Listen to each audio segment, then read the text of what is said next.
India मुफ्ती में एक case किया गया है, अलगाववादी नेता को वीडियो शेयर किया है। पीडीपी का हमेशा इतिहास क्या है? पीडीपी हमेशा पीडीपी का हम जो ओरिजिन है, जहां से इनका बर्थ है, वो यही शोषेवादियों से है। लेकिन एक वक्त था कि पहले इनके शोषे चलते थे, लोगों को गुमराह करने की कोशिश करते थे और उससे वोट लेते थे। अब वक्त बदला है और मुझे लगता है कि इल्तिजा जी को इन चीजों को अवॉइड करना चाहिए और इन चीजों में नहीं पड़ना चाहिए। और क्योंकि पीडीपी सरकार में रही है, 2 बार रही है, और उनकी भी जिम्मेवारी बनती है।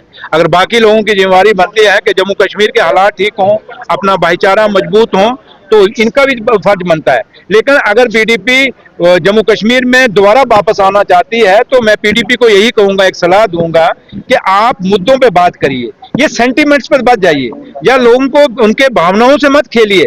अब अगर आप मुद्दों पे बात जाएं तो पीडीपी को सबसे पहला सवाल हम यही पूछते हैं कि बीजेपी के साथ मिलकर आपने ये स्टेट क्यों तोड़वाया? बीजेपी के साथ मिलकर पीडीपी वालों आप ये जवाब दे दो, ये स्पेशल स्टेटस क्यों तोड़ाया? ये जो बेरोजगारी का पूरा कारण है ये पीडीपी और बीजेपी का कारण है, क्योंकि पीडीपी अगर बीजेपी के साथ ना मिलती तो आज जम्मू कश्मीर का ये हालात ना होते। आज अगर पीडीपी और बीजेपी की सरकार ना बनती तो आज जम्मू की जो बर्बादी निकली या कश्मीर की बर्बादी निकली तो शायद यह ना निकलती। इसलिए पीडीपी आज एक डूबता जहाज है, वो तिनके का सहारा ढूंढ रहा है। अब एक तिनका उन्होंने ये ढूंढने की कोशिश की, अब ये तिनके में वो पहले ही डूबे थे, वो डूब गए। तो इसलिए ये चीजों से आप कहें इन चीजों से आप सरकार में वापस आ सकते हैं, नहीं, मुद्दों पे आइए, नेशनल कॉन्फ्रेंस की तरह और मेरे कायद और जम्मू कश्मीर के मुख्यमंत्री उमर अब्दुल्ला साहब की तरह और कायदे सानी डॉक्टर फारूक अब्दुल्ला साहब की तरह मुद्दों पे बात करिए। और मुद्दा एक ही है जम्मू कश्मीर का आज सबसे बड़ा, कि जम्मू कश्मीर को स्टेट का दर्जा कैसे बहाल होगा, जम्मू कश्मीर का स्पेशल स्टेटस कैसे बहाल होगा, ये मुद्दे हैं, इन पे बात करिए, ना कि ये दूसरी चीजों पे टारगेट किया है एमपी सरकार के ऊपर कि वो विधायक को नहीं निकाल सकते, तो क्या करेंगे आगे, क्या कहेंगे सर? आप उनको मेरे पास भेज दीजिए, अगर कोई उनका जेन्युइन इशू होगा जरूर कंसीडर किया जाएगा। चौधरी साहब क्या कहेंगे? अब महराज मलिक ने कहा है कि पीएसए नहीं हटा सकी नेशनल कांग्रेस सरकार, तो आम लोगों की राय कैसे लाएंगे सामने, क्या प्रोग्राम? आप मुझे बताएं जम्मू कश्मीर में प्रायोरिटीज क्या है, जम्मू कश्मीर का लोग क्या चाहते हैं, जम्मू कश्मीर का नौजवान क्या चाहता है, जम्मू कश्मीर का किसान क्या चाहता है, जम्मू कश्मीर का मजदूर क्या चाहता है, जम्मू कश्मीर का इंडस्ट्रियलिस्ट क्या चाहता है, जम्मू कश्मीर का व्यापारी क्या चाहता है, जम्मू कश्मीर के जो आम बेरोजगार बच्चे हैं वो क्या चाहते हैं, जम्मू कश्मीर में कितने मुद्दे हैं, पानी है, बिजली है, स्कूल है, सड़कें हैं, क्या क्या है। तो क्या जम्मू कश्मीर जहां आप बोल रहे हैं, क्या जम्मू कश्मीर यहीं अटक के रह गया?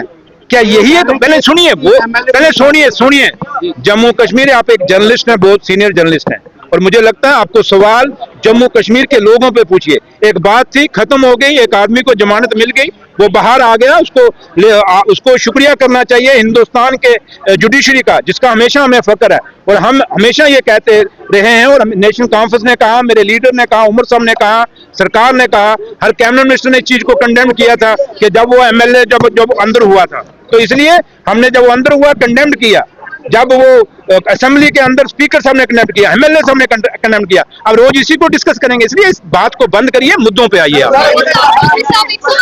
क्या राज्यसभा इलेक्शंस को लेकर जहां पर पॉलिटिकल कंट्रोवर्सी बनी हुई है, सजाद गनी लोन ये कह रहे हैं कि राज्यसभा इलेक्शंस में national conference, Bharatiya Janata party और पीडीपी की मैच फिक्स। सजाद लोन साहब को पूछो, आप वही हो जो दिल्ली में बीजेपी के पास गए थे कि मुझे मुख्यमंत्री बनाओ? आप वही हो ना? आप वही हो ना जो बीजेपी और पीडीपी की सरकार में मंत्री थे? आप खुद जब उस बीजेपी के साथ मंत्री रहे, मिनिस्टर रहे, और आज दूसरों पे सवाल करते हो। सजाद लोन साहब, अपने गिरवान में झांको, जिसके घर अपने कांच के हों वो दूसरों को पत्थर नहीं मारते। और सजाद लोन साहब, लोगों के मुद्दों पे बात करिए। जम्मू कश्मीर में बड़ी मुश्किलें और मुसीबतें हैं, अगर आपको दम है तो आइए एक आंदोलन निकालिए ना, आप जम्मू को स्टेट का दर्जा दीजिए, आप एक आंदोलन करिए ना कि जम्मू कश्मीर को स्पेशल स्टेटस दीजिए। वो बातें आप में दम नहीं है सजाद लोन साहब, वैसे लोगों को बेवकूफ बनाने की कोशिश मत करिए। अब सजाद लोन साहब का जो आपका उनका जो जमीनी पकड़ है सियासत की, आज वो कश्मीर में खत्म हो रही है। अब सिर्फ वो लोगों को उलझाना चाहते हैं, उसमें वो कामयाब नहीं हो सके। आप देख लीजिए, अगली बार सजाद लोन साहब की जमानत जब्त हो जाएगी। देखिए, ये शहीदी दिवस है, ये 1 मई, इसकी इम्पोर्टेंस बहुत बड़ी है, और ये दिन वो दिन है जब मैं खुद भी एक ट्रेड यूनियन लीडर हूं, और इसी लाल झंडे के नीचे मैंने अपना कैरियर शुरू किया था। और इस लाल झंडे का इतिहास शिकागो से शुरू हुआ था। उस बच्चे ने जिसने कुर्बानी दी और अपनी कुर्बानी दे के जब वो शहीद हो गया, फिर जब देखा कि आंदोलन टूटने लगा, उसकी माँ ने उस खून से लथपथ उस कमीज को उठाया और उसी को झंडा बना के उस आंदोलन को आगे चलाया था।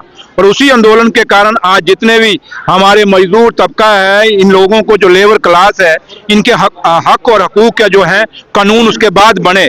और आज जम्मू कश्मीर की उमर अब्दुल्ला सरकार ने भी जम्मू कश्मीर की लेबर क्लास के लिए, मजदूरों के लिए अलग अलग कानूनों में बदलाव लाया है। और हमेशा हमसे पहले भी जो सरकारें रही उन्होंने बदलाव किए, चाहे वो दिल्ली में रही, चाहे वो जम्मू कश्मीर में रही, और आज भी जो हमारी उमर अब्दुल्ला सरकार है और उसने भी काफ़ी यहाँ बदलाव लाए। और दिल्ली के अंदर भी मजदूरों के जो कानून हैं, जो लेबर क्लास के कानून हैं, काफ़ी सारे बदलाव आए हैं।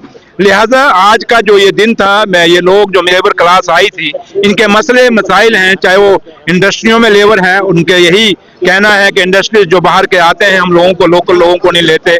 अगर लेते हैं तो ये रातों रात जब अपने इंसेंटिव लेके फैक्ट्री को जब बंद करते हैं तो हमारी सुबह छुट्टी कर देते हैं।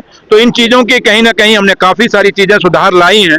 और जो यहाँ के हमारे प्रोविंशियल प्रेसिडेंट है नेशनल कॉन्फ्रेंस, जो हमारी एफिलिएटेड विंग है स्टेट सेंट्रल लेबर यूनियन, उसका जो हमारे प्रोविंशियल प्रेसिडेंट है ठाकुर नार सिंह जी, उन्होंने ये पूरा आज यहाँ पे शेर कश्मीर भवन में प्रोग्राम किया, जिसमें हमारे एडिशनल जनरल सेक्रेटरी जनाब अजय सरोत्रा साहब, हमारे प्रोविंशियल प्रेसिडेंट रतनलाल गुप्ता साहब और सेक्रेटरी शेख बशीर साहब और बाकी जितने भी नेतागण आपने देखा यहाँ पे आए और ये लेबर क्लास आई, इनसे गुफ्तगू की, इनसे बातें की।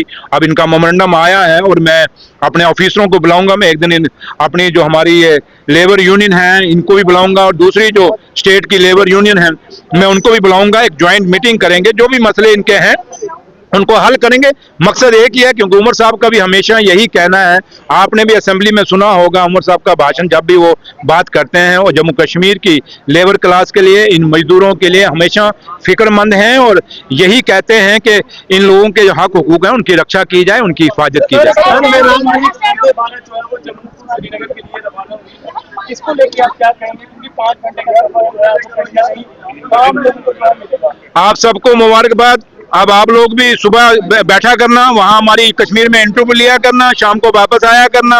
अब आप लोग यहाँ के पत्रकार वहाँ जाएंगे, वहाँ के पत्रकार यहाँ कहेंगे, अब आपस में बांट लिया करना। एक दिन आप वहाँ शिफ्ट लगा लिया करना, एक दिन यहाँ। और सबसे बड़ी बात है कि कश्मीर में ट्रेन जाना ये एक सपना था और एक सपना जम्मू कश्मीर के लोगों का पूरा हुआ है। और आप सबको मुबारकबाद, जम्मू कश्मीर के लोगों को और खास करके कश्मीर और लोगों को। सबसे बड़ा टूरिस्ट, अब टूरिस्ट जम्मू कश्मीर में और बढ़ेगा, ट्रेन से भी आएगा, क्योंकि जहाज़ों की टिकट काफ़ी महंगी हो जाती थी, ट्रेन का सफ़र थोड़ा सस्ता है और इसलिए अब फ़ायदा सबको होगा। और आप सबको इसके लिए बहुत मुबारकबाद और इसके लिए गवर्नमेंट ऑफ इंडिया का हम शुक्रिया अदा करते हैं, उनको भी मुबारकबाद। और मैं अपने चीफ मिनिस्टर जनाब उमर अब्दुल्ला साहब को भी मुबारकबाद देता हूं, क्योंकि उन्होंने भी हमेशा इस प्रोजेक्ट को जल्दी से जल्दी चालू करने के लिए कोशिश की और हमेशा दिल्ली से बात की है।